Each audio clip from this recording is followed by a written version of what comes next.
Imana yatugirira impuhwe ikadukura hano ku isi turarambiwe, byanze bikunze nzajyayo mfite icyizere, nubwo ubuzima bugoye sinzacika intege, nzakomeza kwihangana ngeze igihe umukiza azazira hano ku isi anjyane mu ijuru. Byanze bikunze nzajyayo mfite icyizere, nubwo ubuzima bugoye sinzacika intege, nzakomeza kwihangana ngeze igihe umukiza azazira hano ku isi anjyane mu ijuru.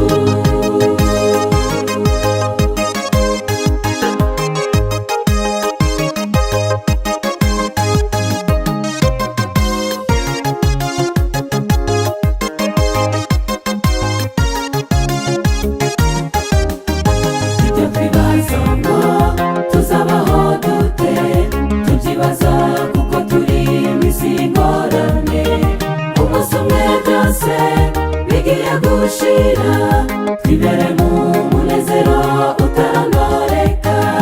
Muhumure rwose Yesu yaratsinze, agiye kuza twimane ingoma idashira. Abaremerewe n'ibirusha byinshi tugiye kubisezera twigire mu ijuru. Byanze bikunze nzajyayo mfite icyizere, nubwo ubuzima bugoye sinzacika intege, nzakomeza kwihangana ngeze igihe umukiza azazira hano ku isi anjyane mu ijuru.